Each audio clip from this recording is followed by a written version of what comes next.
Bonjour chers élèves, merci de vous savoir nombreux pour une nouvelle séquence. Notre séquence d'aujourd'hui porte sur les équations trigonométriques élémentaires. Je vous invite à présent à prêter vos cahiers et vos stylos pour prendre bonne note. À la fin de notre séquence, chacun et chacune de vous doit être capable de résoudre une équation trigonométrique élémentaire. Nous commençons avec la résolution d'équations trigonométriques élémentaires.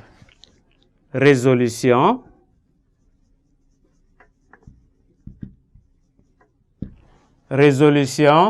d'équations trigonométriques.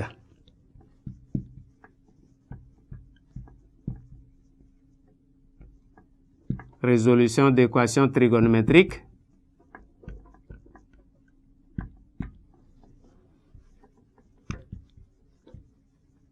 Élémentaire.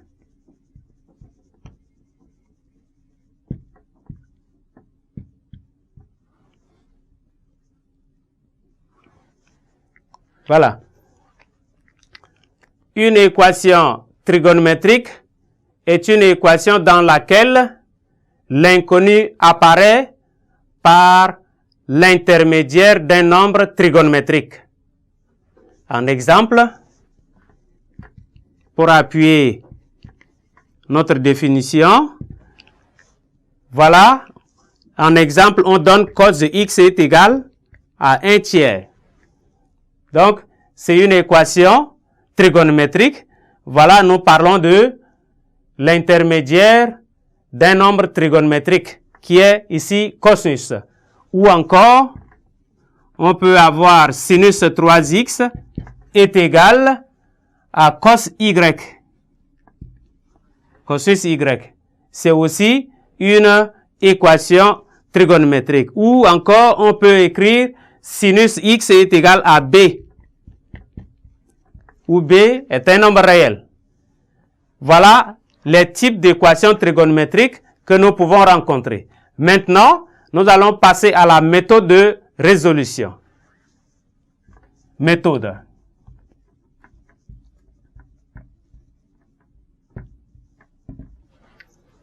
Vous allez noter la méthode avec moi. Pour résoudre une équation trigonométrique, on utilise généralement les propriétés des angles associés. Nous utilisons les équations trigonométriques fondamentales obtenues peuvent par la suite être transformées en équations algébriques équivalentes, induisant chacune un ensemble de solutions. Le passage d'équations trigonométriques de base aux équations algébriques s'appuie sur certaines propriétés d'équivalence. Il est courant de devoir présenter les solutions fondamentales, une solution comprise dans l'intervalle 0 à 2π, sur le cercle trigonométrique afin de comparer les ensembles des solutions qui paraissent différents. Propriété d'équivalence fondamentale. Nous allons passer, cette fois-ci, d'après la méthode, nous passons aux propriétés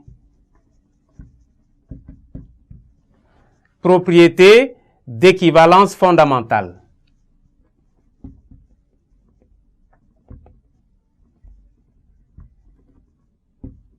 Propriété d'équivalence fondamentale.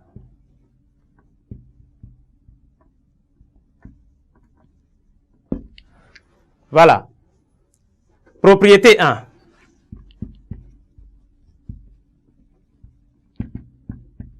Première propriété. À la propriété 1, nous avions les types d'équations cos x est égal à cos alpha. Cosinus x est égal à cosinus alpha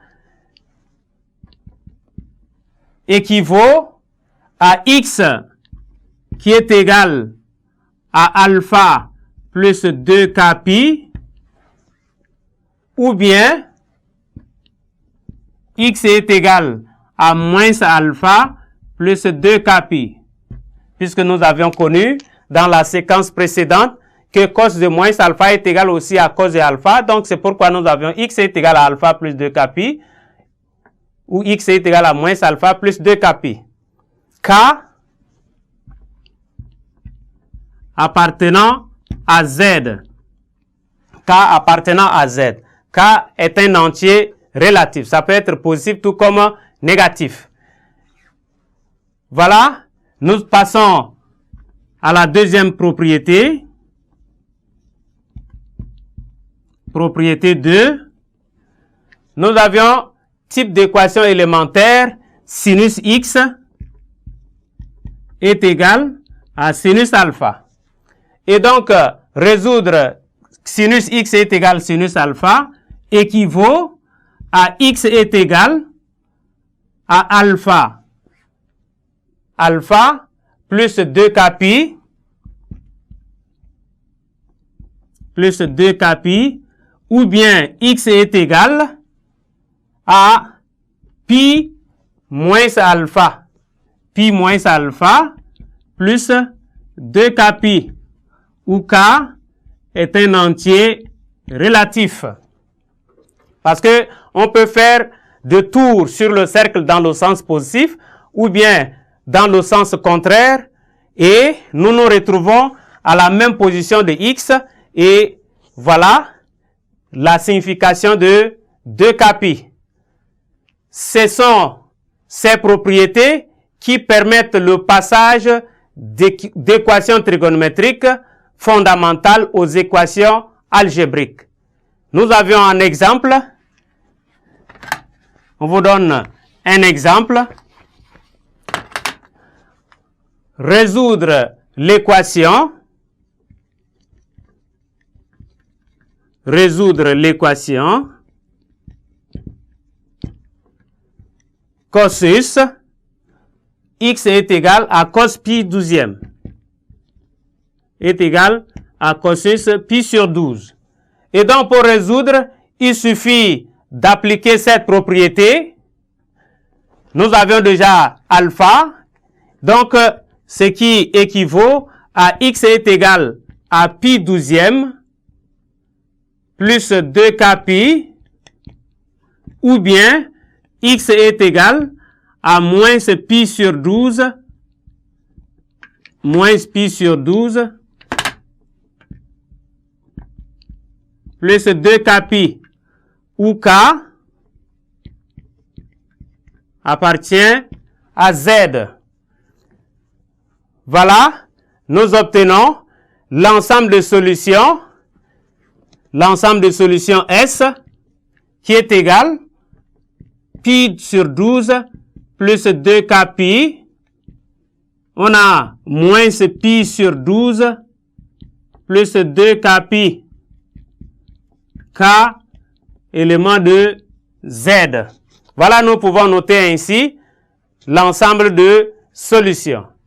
Merci, chers élèves, pour votre aimable attention et nous espérons nous revoir à la séquence prochaine.